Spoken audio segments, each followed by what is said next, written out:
we're going to be doing a Cave Club repaint. I basically just hit my 1,000 followers on Instagram, and I wanted to commemorate it by doing a Pinterest inspired doll. So I went into each of my categories, which I have organized for dolls, and picked out the images. Here we're cutting the doll's hair with my favorite scissors. They come from that thread kit that usually comes with little snippers. Now we can start wiping the face, which comes off fairly easy. No real difficulties there.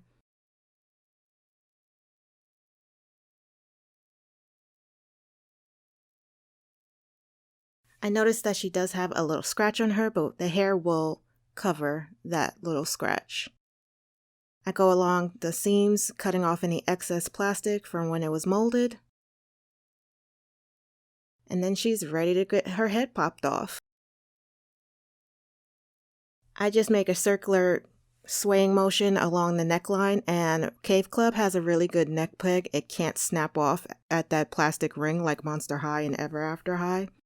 It's almost like they heated up the hair on the inside of the head in order to make it a plug on its own, and that it actually doesn't have any adhesive. Here I'm using some precision tweezers to get the rest of the hair out. Be careful of what you use to get the rest of the hair and adhesive out of any of your dolls, because I have messed up the very edge of the neck hole trying to get the rest of the hair and adhesive out. Here I have some yarn. It's my favorite yarn. I just dyed it for the very first time, and this is how it looks when it is flat ironed and dry. As you see, it kind of acts as if it's alpaca fibers.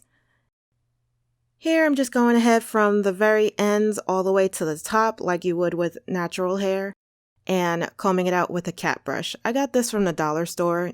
You don't have to actually go to the pet store if you have a decent dollar store or discount store in general, Five Below, whichever. Ooh, like magic.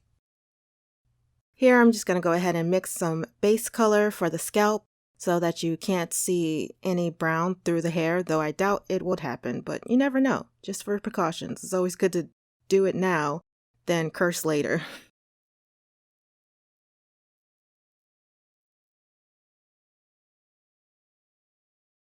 Okay, so I'm just rerouting some wefts that I will basically be cutting short, but I needed to make sure that they actually went in, so I did them longer than I actually needed. And we're just going to go ahead and put some wefts as short as we can so we don't waste too much yarn, because it is hand dyed, and matching that would be a horror if I ran out, and we do not want that. So I'm just going along the lines of where it would naturally go into the braid to simulate a root. Here is that handy helping hand. I'm just doing a basic braid so we can have some nice sleek cornrows. I'm going to go ahead and do the rest off camera. As you see, it's really difficult. I plugged the tip of the braid that I will be not snipping off. And then we're snipping off what we don't need in order to get a bulky braid from the get-go. Though it's more natural to have thin, it's a small head, so we're going to go ahead and do thick. I go ahead and take it off of the hand. Now we can trim it and put down some Fabri-Tac glue. You don't actually need to use Fabri-Tac glue. You can use Elmer's glue or any kind of glue along that lines, Hodgepodge. A lot of them work just the same as far as this method. I just use Fabri-Tac because I find it holds a little quicker, whether it's dry or not. Then trim off the exit. We're all going to angle it towards the back as if you're pulling the hair into a braid. And I'm just going to keep on doing that until we get to where you can't see it anymore.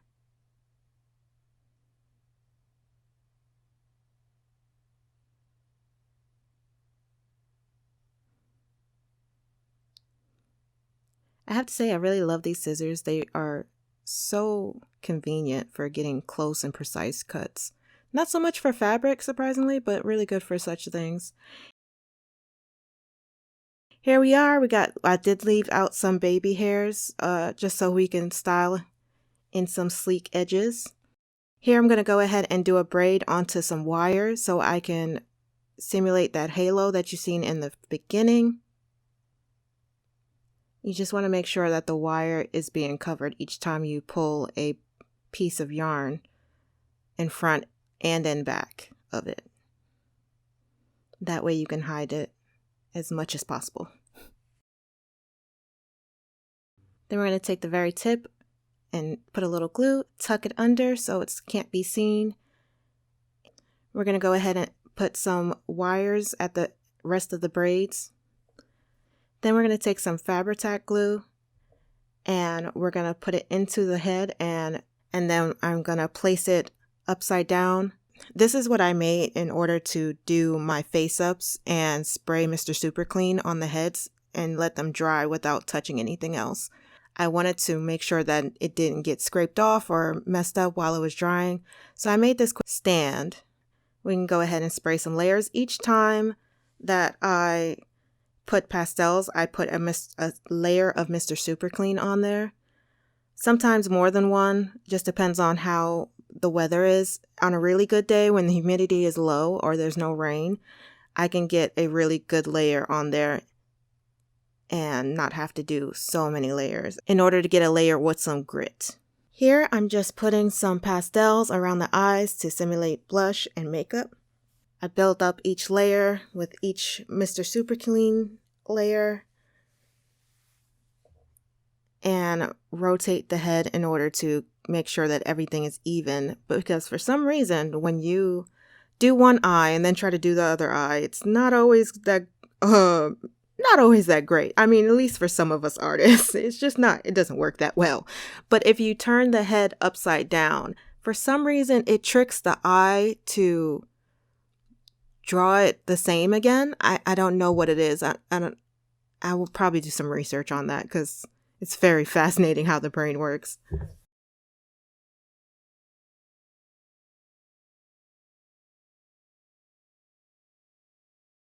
I always put a little bit of blush under the nose just to give it some more depth and a little bit of shine and contouring around the nostrils, just to make it more of a cute little button nose than it already is. I always blush the chin, and usually I do the forehead, but because I didn't want it to look different as far as how... Here I'm doing the eyebrows, and I just take my kneaded eraser. Don't mind it, it's a little old, but it does the job just fine. We're just going to keep on building up with white so that the pink can really shine through once we put it on there. What I love about the kneaded eraser is that you can shape it any way you need it and just tap it. You don't have to necessarily drag it or press it real hard. You can take off all of the layer or some of the layer, and it's just a really good tool for pastels. These are my pan pastels. I used to use the sticks, and then I watched a video of another YouTuber, and I noticed that she didn't have to crush them and pulverize them to death in order to get a good amount on her brush.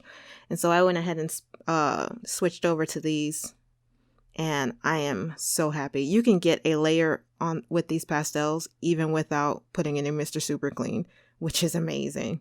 You do have to be careful though, because if you just go ahead and dip your brush into the pastels and then go straight onto the doll, it tends to be too heavy, unless that's what you actually were going for, which is great. But if you're not, then you would just do a really quick tap, or you can get a makeup. I'm not sure exactly what it's called. I'm going to go ahead and show you, and then you'll be able to put the rest, what's left on there, and get rid of the loose powder. I have to say, I already love her face. Mattel did a really good job on these face molds being different from their usual. They went cutesy, but they went adorable cutesy. Not necessarily baby, not necessarily Monster High second run. Right here, I'm using Prismacolor watercolor pencils, and I am pretty much just putting on the first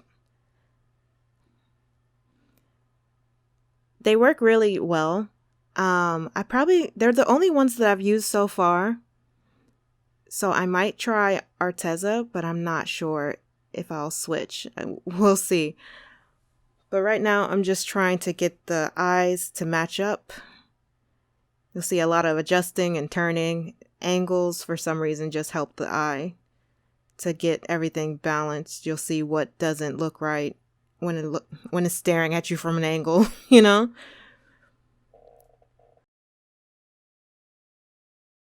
I usually blush the forehead, but I didn't want to change the dimensions of it visually, so I just skipped it for this particular doll. And here we're just putting a glow to the eyes. Oh, I just love that moment where it's just like, oh, I can see where it's going. It's turning out how I want. Oh, don't jinx it. But here we're just going to go ahead and do those cute little white dots. I did a concept art for this just so I can know what I was going to take from each Pinterest picture. And you'd be surprised. Some of the pictures, they were really dramatic and I only took one little tiny detail from it.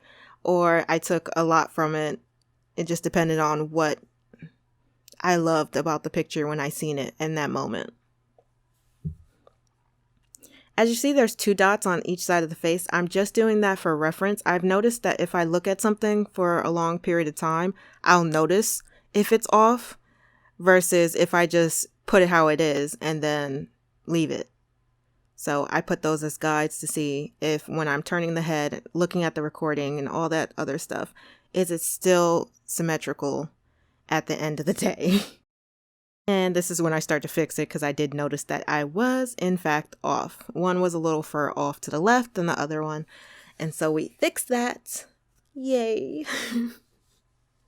You'll notice that each frame I said the pastels are moving as if they're haunted, but it took me 3 days to do this doll, which is good because it used to take me 3 weeks and now it takes me about 3 days unless something comes up.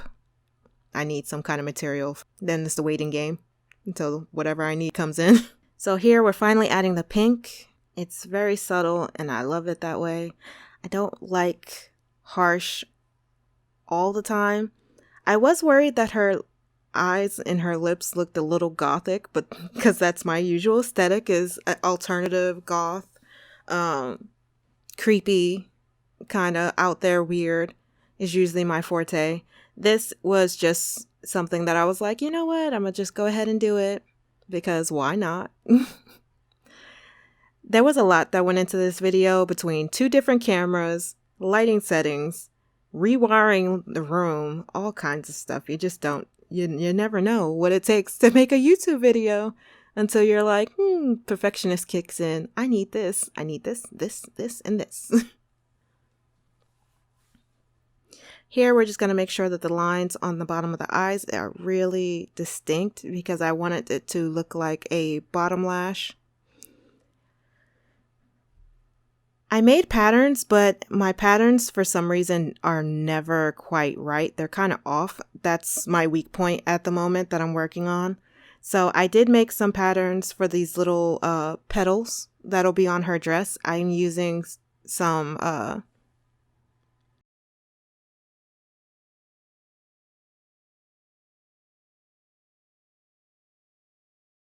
adhesive to get the fray away.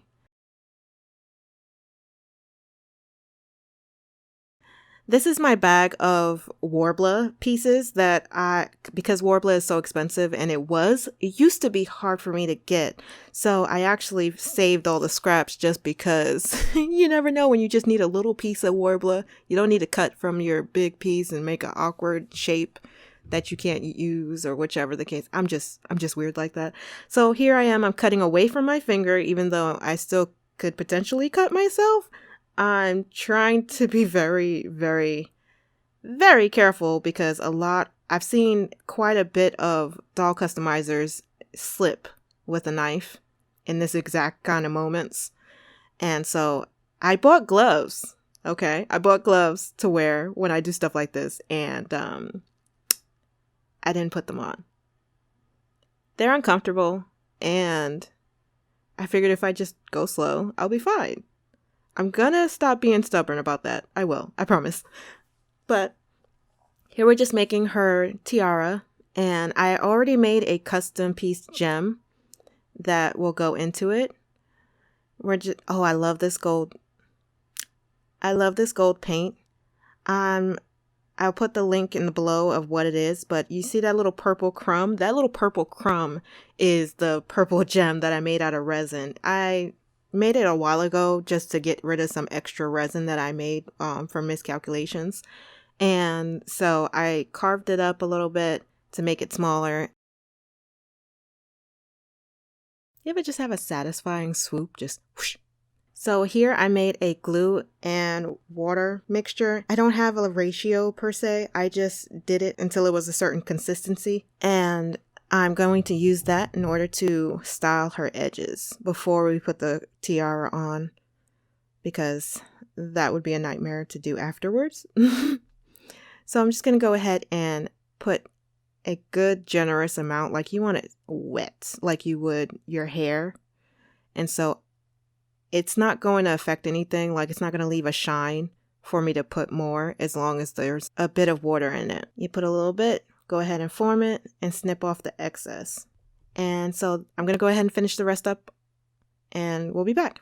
Okay, so we're back, and the Warbler crown tiara was hard to get off of the model doll. I ended up heating it up in order to get it off, and now we're going ahead and sticking it on the actual doll it belongs to, putting a little bit of glue in order to make sure it doesn't move from where it is. I made a pattern, but I am still not good at making patterns, so I do a lot of draping alterations, and right now I am doing the part that's the simplest to me, which is the little pieces that I can do that I made a pattern for, and then the slit. Okay, so here is my shoes that I'm making for the doll. I decided to make a Grecian style slipper or sandal with 2 pieces of leather, one metallic pale pink and one of the same texture but matte tan.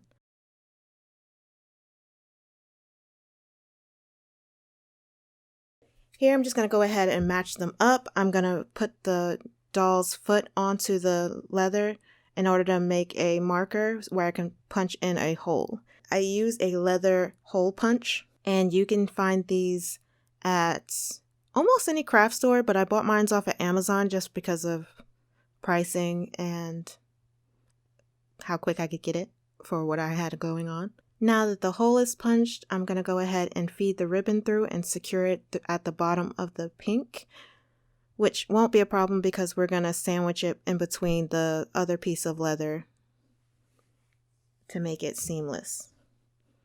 I go ahead and keep using the doll's foot as a reference so that it's not too tight, so that it can come off of the doll whenever. I go ahead and line it up so that I can make sure that they both match.